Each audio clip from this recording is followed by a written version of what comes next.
Hey guys, King of Charmanders here. Today I bring to you the best advanced guide for the post-bow nerf for the post game. And we're going to get started with the bow nerf overview. So we're going to take a look at an overview of what happened to the bow. So bows were nerfed in two ways. One, they reduce damage by 15 to 20% depending on the monster part you are targeting. If you are not targeting a weak spot. So if you're not targeting a weak spot, guess what? You're going to do less damage, and that's exactly what the nerf did. And the second way was they nerfed the effective range of bow shot types. So, depending on what shot type you're using, you may have to get closer or farther because they nerfed the effective ranges for bows. So we're going to look at all of that on this guide for the bow nerf for the post game. First, we're going to start off with the first charged shot type, which is spread. And spread was affected the most by the bow nerf. I'm going to analyze both damage and range, starting off with damage. And spread shots that don't hit weak points noticeably do less damage. So spread, it's as it says, the arrows spread out, and the arrows that don't land on a monster's weak spot, guess what? You're going to notice a big difference if you use the bow before the bow nerf and after the bow nerf. This forces spread users to adjust their playstyle to target weak points. So, while spread is still good, it's going to force you to aim at weak spots instead of doing what I'm able to do with Barath and being able to hit its behind instead of targeting its forearms, which are its weak point, with the bow. Next, as far as range, before the nerf, spread did maximum damage hitting a weak spot either at point blank range or one dodge roll back. So about point blank and one dodge roll back, you did maximum amount of damage. And after the nerf, range was not heavily affected. I barely noticed a difference in between the shot range for the spread. However, the nerf from the arrows that do not hit weak spots force you to hit your target as close as possible or have large hitboxes for weak points. An example here, a good example is Palumu because its wings are very wide as well as its neck pouch. And here's my charge shot type analysis for spread. Personally, I am for the heavy nerf on spread damage. Spread was doing far too much damage without hitting weak spots. This example I give Barath is a really good example because I'm literally just aiming at Barath's booty. I'm not aiming at its forearms, which are the weakest spots, and I'm still able to take it out. So this was actually a really good nerf in my opinion because this actually balances spread bows by ensuring they do not outperform melee weapons. I looked at forums, I looked at other stuff, I got a lot of feedback on bows from other bows experts, and yeah, spread did a nutty amount of damage. In fact, it did so much damage that either one, you switch the bow, or you're just like, why do bow spread types do so much damage? So, that being said, I'm glad spread was nerfed because now you have to have a lot more skill when you use it, and you can no longer comfortably cheese post-game going pure Puke bow. The Puke bow is still really good. It can still get you to post-game, etc. However, a lot of people are comfortably using it combined with RNGesus for the poison buildup and just smashing through the post-game by just using one weapon type. You can't do that anymore comfortably, so I'm happy to see Puke enthusiasts get shot down because they said it's going to be the greatest thing since sliced bread. Well, guess what? It's not the greatest thing since sliced bread anymore. Moving on, we have the charge shot type Rapid. And Rapid was the least affected out of the three charge shot types. It actually got buffed with Rapid arrows getting slightly increased speed. And here's the damage analysis. Due to Rapid focusing on one target, damage was not too heavily affected. It is the best type for breaking monster parts. Some people are like, oh my god, King of Charmanders is the best damage. You said it was the best damage. No, I meant the best for breaking monster parts. People need to pay attention to the other guide. Anyways, for the range analysis, before the nerf, Rapid could do more damage being slightly farther to do maximum damage. So, you could be a little farther back to do more damage with Rapid. After the nerf, Rapid must be closer to do maximum damage, but arrows land slightly faster.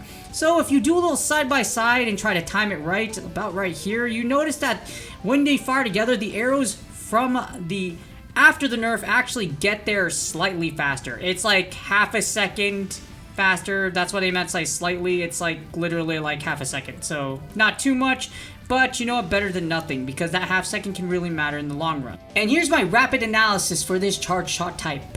The buff to arrow speed is nice, but hardly noticeable. No, seriously, my anime loads faster in the Philippines than it actually does, feeling like the bow's arrow actually arrives faster.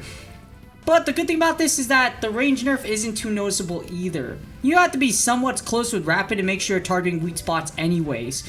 So the great thing about Rapid is that, like I mentioned, it's the best one to break parts. So With that being said, you need to be a little close so that you can see that rectile. I used to be in the United States Air Force. I shot a lot of weapons, and the M4 was my greatest weapon. I loved it a lot, but with the M4, I also had a laser dot sight. Well, not a laser dot sight, but yeah, I also had a scope. Well, actually, no, that was a laser dot sight. What am I talking about? Jeez. Anyways, yes, you need to make sure that you are targeting those weak spots, and you gotta be somewhat close. But the good thing about this is the easiest charge shot type to target weak spots anyways, as all arrows focus on one target.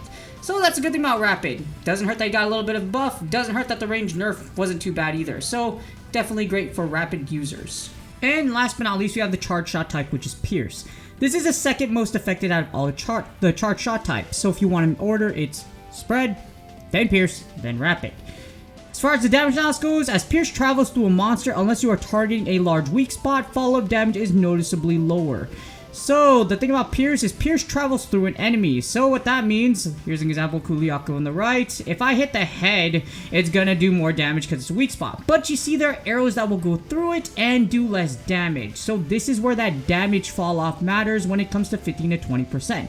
Sadly, when Kuliaku chucks a rock at you, it's not gonna do less damage, as you saw right there. But thankfully I have a lot of first aid meds, so it's whatever. And along with that, we have the range analysis. So before the nerf, Pierce could be closer to the target to do maximum damage. Now after the nerf, you have to be farther with Pierce to do maximum damage to the target, which honestly isn't that bad, because with Pierce, you want to be farther anyways so that the arrows actually go through the target. If you saw like there with my Dragon Pierce with the Kuliaku, if you're too close, some of those arrows might not hit your target. And here's my analysis with the charge shot type Pierce. Honestly, the range nerf is not that bad. If you've been using bow for a while, I think it's like one roll forward more that before the nerf, but you want to be farther anyways, like I mentioned before, because the damage nerf can be felt, as Pierce users will have a harder time against monsters that do not have easy to target weak spots. A good example is Puke Puke. Puke Puke's weak spot is the head. So you usually can damage the wings and then you'll be able to just eviscerate it, but after the nerf, it's actually harder. As far as Kuliaku goes, it's also another one that's also really difficult because of the fact that the arrows that pierce through Kuliaku's head, if you target the head or the forearms, will do much less damage, 15 to 20% exactly, depending on what the part is. But with this being said, despite all of these nerfs, etc., the Black Diablo's bow is still the best raw damage weapon in the game despite the nerf. This is thanks to the damage level 4 Pierce at charge level 3, which is only 2 blinks. Black Diablo's bow is still the best weapon in the game, and because of the fact that you get that damage level 4 at charge level 3, you can easily reposition farther to take out monsters. Because of that, as I keep saying it, Black Diablos is the best raw damage weapon in the game. Next up, we have your special skill, which is Dragon Piercer, which is a pierce type attack. You can sever tails with your special skill, in case you didn't notice, and this requires you to be farther away due to the range nerf. So in order for you to do the maximum damage, you need to be farther away. And the damage from fall off from not hitting weak spots is actually noticeable. So with Dragon Piercer, again, pierce, so pierce your arrows go through the target.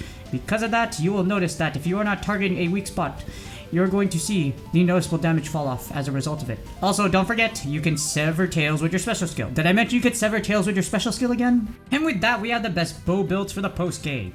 You have version 1, which is the Focus 5 Burst 2 build. You have Puke Hood at grade 4, Pink Rothian Mail or Puke Mail at grade 6, Rothian Gloves at grade 6, Rathalos Waist at grade 6, and the Gyrotodus Legs at grade 6. The meta build for bow post-game due to Burst 2 giving plus 10% to attack power. This is still the meta build. You're like literally, if you're going to kill anything, this is what most or not most bow users are still using. Especially with the nerf to range, it is very important that you are able to reposition as fast as you can. So instead of just chucking everything into damage, positioning and aiming is far more important now with the bow. You can't just go full metal jacket and just blast everything to death with bows anymore. It doesn't work that way now. And here's the best bow builds version 2. Focus 5, Part Breaker 2, or 3 with the Black Diablos bow. So this is optional. If you have the Black Diablos bow at grade 8, you get that extra level of Part Breaker. For those of you who don't know, Part Breaker 2 is only 10%. From Part Breaker 2 to Part Breaker 3, it turns into 20%, so it's double. You also need Black Diablos Helm at grade 6, Pink Rothian Mail or the Puke Mail at grade 6, Black Diablos Gloves at grade 6, the Rathalos waist at grade 6, and the Gyrotodus legs at grade 6. This build allows you to break more parts from materials, and it also allows for more stuns due to part breaks. This is pretty much my default build if I use my Black Diablos bow, just because I'm able to break more parts, and those stuns are always nice as well. So this build does perfect if you have your Black Diablos bow, and especially if it's at grade 8. I'll do another video for elemental attack builds in the future because it's going to take a lot of time. Besides dragon attack, you can effectively get level 4 or 5 for all the other elements now with the new monsters. And the to be specific, the Fulminations of the Frost update from December. Personally, I'm not a fan of attack heavy builds, but I will test Burst 5 build once I have all the pieces. I can't give you an accurate assessment of Burst 5 unless I have the pieces and test it myself, especially with Black Diablos bow. But the reason I'm not a fan of attack heavy builds is because a lot of these guides that show you that you should just go super high on attack, yes, attack matters the most versus defense, but the monsters aren't just going to sit there and take your shiz. You're going to have to be able to reposition, and if you miss your shots, all that damage you added on isn't going to matter anyways. So for Focus 3, there's a very noticeable difference between Focus 3 and Focus 5 from what I've tested, and again, with a bow nerf, you have to aim, you must reposition. Damage is not all it anymore. You must be mobile and you must be accurate in your aiming. Again, if you miss your shots, it's not going to matter that you have Focus 5 or Burst. I mean, not Focus 5. You have Burst 5, Crit 5, etc. It's not going to matter at all. So yes, not a fan of that. And a lot of guides seem to take that out of context when they tell you should just go straight attack when they probably haven't tested those builds themselves. Please do me a huge favor, like, subscribe, and comment for YouTube algorithm. Again, I'm going to have all these other guides out. Good luck on your grinds, and I will see y'all on the next video.